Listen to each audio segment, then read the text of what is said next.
PTE Core Respond to a Situation comes at the beginning of the exam and looks like this. Let's practice at home. A visitor at your workplace needs to find the Human Resources Department for a scheduled interview. Politely explain how to get there from the main entrance.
If that didn't feel extremely easy, then stay tuned to the end of the video because I will be giving you step-by-step instructions and a template for how to answer these questions. So for a quick breakdown, in this section, you are going to have a prompt that's up to 60 words. You will be listening and reading at the same time. So make sure you listen carefully. You're allowed to take notes, but you only have 20 seconds to think. After you listen to the audio gets played one time, and then you will be speaking for 40 seconds.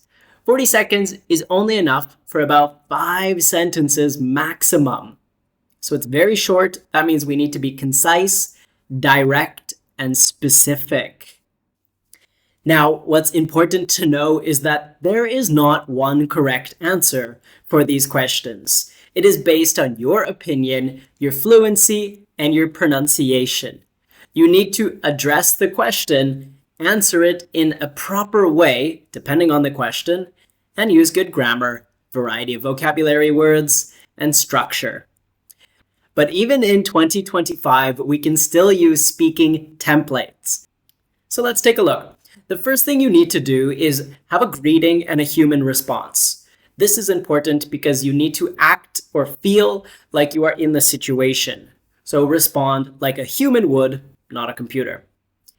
In the middle part of your response, you're going to address the actual situation. This will vary depending on the prompt. However, we're going to give you sentence structures and transitional words which can be used here. It's the biggest part of your speech because it'll take up about 2 to 3 sentences. At the end, we need some type of formal call to action and a goodbye. A call to action is when we address what the person should do. We tell them what they can do next or what I can do next as the speaker. 60 seconds is not very long. We're going to do this in about 3 to 5 sentences, depending on your speaking speed. To maintain fluency, your average speaking speed should be at 120 to 130 words per minute. If you're not sure what your speaking speed is, go online, find an assessment, practice one prompt or one speech, and analyze that. If you are speaking too slow, it may interrupt the fluency or the flow of your speech. Likewise, if you are taking unnecessary pauses and continuing your speech, it will also interrupt your fluency and you will lose marks there. It shows the examiner that you're looking for vocabulary word, and so it dings you marks. After analyzing dozens of exams across all of our students, we have come to notice that there are 3 main topics or themes in which you will have to answer during the respond to a situation. Apologizing to a topic, giving directions or instructions, or offering a recommendation. So within these 3 areas, we are going to give you some speaking phrases and a template. Let's take a look. An apologizing topic would look something like this. One of your team members emails you to say that they never received the updated project guidelines that you were supposed to be sent last week. So here we need to apologize for the situation, and we're going to do that in our 3-step strategy. Step 1, step 2, step 3. For our greetings and our human response, we can say something like, "Thank you for bringing this to my attention," or "I completely understand your frustration." Okay, that's number 1.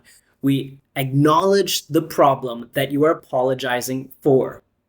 Step number 2 is to use 3 sentences that use transitional words, starting with first, following that, and don't forget. So, first of all, what happened? Following that, elaborate on the subject. Don't forget to. So, what are you apologizing for, and what needs to happen next in this situation? Then we go to our final sentence, or final 2, which is the call to action and the goodbye. I appreciate your understandings and will keep you updated. Let me know if there's anything further I can do. Keep in mind that these are semi-formal to formal sentences. We are trying to maintain that semi-formal level because rarely do we see very informal topics in PTE Core. Okay, now that you have the sentence starters, let's go ahead and practice one more mock example that looks exactly like the exam. You'll see the prompt, you'll have 20 seconds to prepare your answer, and then you're going to respond in 1 minute. Be sure to use the sentences we provided. Let's see. You were supposed to attend an important video meeting with a client but missed it due to a scheduling mistake. Call and apologize, and offer a solution.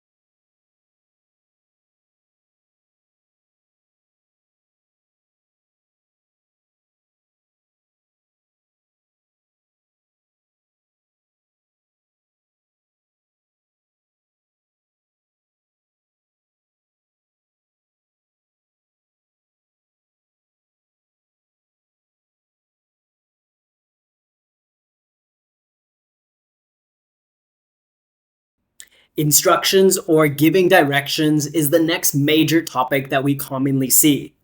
It sounds like this. You are an IT support person. A colleague has asked you how to reset their email password, but is not sure where to start. So what we're going to do is start with a thank you or some type of response. Certainly, I'd be happy to provide more details. Thank you for your question. Here's the information you requested. So the other party, the other team is asking something. You are going to start by responding with a thank you or yes, I can help. The next 2 to 3 sentences will be you giving instructions or directions. So you can use these phrases: to begin, please, blah, blah, blah, blah, blah. To begin, please do something. Make sure or ensure that. Ensure is slightly more formal. You could use either sentence. Or don't forget to. And then finally, our call to action. I hope these steps are clear and helpful. Let me know if additional clarification is needed. Okay, so that would make up your full response from start to finish. Now, the final but most important section that comes up in the PTE respond to a situation is offering a recommendation. For some reason, we see this question or this type of question so often. Offering a recommendation is when you understand the situation, but you must provide details and recommend some topic. Here's our example. You are asked by a client which service package they should choose for their small business. They want something affordable but effective. Pay attention to the question because we have a lot of detail here. Affordable and effective. You are welcome to use those words in your response. Actually, it will give you a lot of marks if you use those or other synonyms when responding. So following our 3-step process, these are the sentences we are going to use. First, we say, "That's a great question. I'm happy to share my thoughts." Or, "Thanks for asking. I'd love to give you some ideas." Then you're going to have 2 follow-up sentences where you get into the details of your recommendation. "Based on your situation, I would recommend." That's a really good one. "Based on your situation, I would recommend." Or, "You may want to consider." Very polite, very formal. "You may want to consider." Remember to add 2 to 3 sentences here to give enough recommendation that addresses the question's prompt. Then in our very last sentence or 2, we're going to end with a final call to action. "I'm happy to provide additional options if needed." Or, "Feel free to contact me with any follow-up questions." This acts as your closer, your final sentence. You do not need to waste time saying goodbye, but please give yourself at least 5 to 8 seconds for your final sentence. We're going to try one example together at home, offering a recommendation. Read the prompt, 20 seconds to prepare, 40 seconds for speaking. Let's go. A friend is moving to your city for work and is unsure which neighborhood to live in. They ask you for advice based on affordability, convenience, and lifestyle. What would you recommend and why?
For this respond to a situation, remember to avoid rambling or speaking too much. You want to stay on topic, address the question very specifically, and provide a recommendation. If you are speaking about things outside the topic, you're going to lose marks. So be concise, have good vocabulary for the topic, and address the question. With our 3-step speaking strategy, you're not going to feel nervous as you go into this part in the exam. If you're getting ready to take the PTE Core exam, go ahead to our channel, look at all the other videos that we have that can help you for each section of the exam: reading, writing, speaking, and listening, because each video will tackle a different section. If you found this one helpful, please like or subscribe to our channel. It just helps us to keep posting more content every week. Thank you for following. I'm Scott from HZad Education, and I'll see you next time.